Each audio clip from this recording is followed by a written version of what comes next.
Quand vous lancez Photoshop, vous ne vous trouvez pas toujours systématiquement dans l'interface de travail de Photoshop. En effet, vous avez une page d'accueil qui vous est proposée. Cette page d'accueil, on la retrouve en cliquant sur la petite maison. J'arrive donc dans la page d'accueil. Si je veux revenir dans l'interface de travail, je clique sur le PS et je me retrouve dans l'interface de travail de Photoshop. Revenons sur l'interface d'accueil que vous verrez donc au démarrage. Elle vous permettra de créer un nouveau fichier ou d'ouvrir un fichier existant.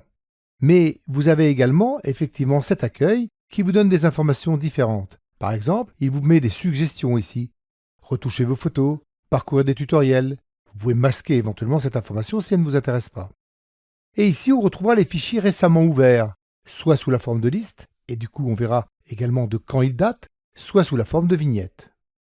C'est donc pour vous le moyen de retrouver l'équivalent de ce que vous auriez dans le menu Fichier, ouvrir les fichiers récents, mais de façon plus visible que ce que l'on a dans une liste. Un bouton Formation vous donnera accès aux différents tutoriels qui sont disponibles, en pratique ou autres tutoriels, au niveau du site Adobe. On arrive sur la partie Fichiers. Vos fichiers vous permettra de voir les fichiers que vous avez enregistrés dans Document Cloud, que vous aurez enregistrés en tant que fichiers partageables.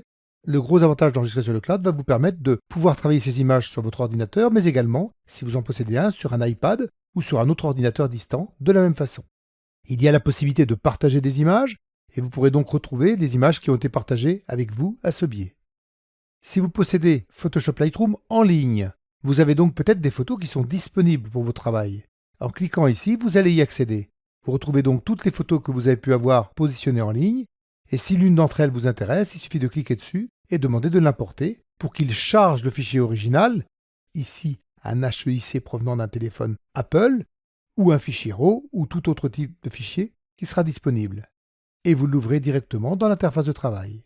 On retourne dans le point d'accueil en cliquant sur la petite maison, et je retrouve effectivement, à travers les différentes photos, voire plus encore, les différentes photos qui m'intéressent, sur lesquelles je peux aller piocher et retravailler ce que je veux.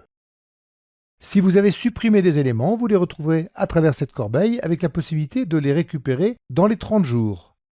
Sinon, bien sûr, vous allez pouvoir les supprimer si vous le souhaitez. Cette interface d'accueil va donc être quelque chose de pratique, en complément évidemment de l'interface dans laquelle on va travailler dans Photoshop.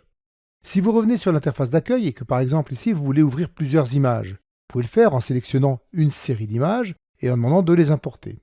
Alors les fichiers s'ouvrent, on charge le fichier d'origine sur le web et on les ouvre évidemment dans Photoshop ici. Vos images s'ouvrent donc, avec ici des problèmes d'incohérence colorimétrique qui font que je vais préférer garder le profil fourni par l'appareil photo. Et je me retrouve avec toutes ces photos ouvertes. Je peux basculer de l'une à l'autre avec le raccourci clavier CTRL Tabulation ou encore en cliquant sur l'onglet correspondant à l'image que l'on veut atteindre. Notez que lorsque vous êtes ici, vous pouvez demander dans le menu Fenêtre de fermer votre image, éventuellement de tout fermer. Tous les documents vont être fermés d'un seul coup, ou éventuellement également de fermer les autres, ce qui me permet de ne garder finalement que le document actif et de refermer tous les autres sans avoir de message, à moins qu'il faille l'enregistrer. Si je ne veux pas l'enregistrer, je peux demander de l'appliquer à tout pour ne pas redemander à chaque fois « ne pas enregistrer, ne pas enregistrer ». Du coup, ici, j'ai bien gardé exclusivement le fichier que j'ai choisi au premier plan comme étant le fichier ouvert. Voyez comme il est facile de naviguer de l'interface de travail à l'interface d'accueil et profiter des différents éléments qui sont disponibles à ce niveau pour accéder à vos images.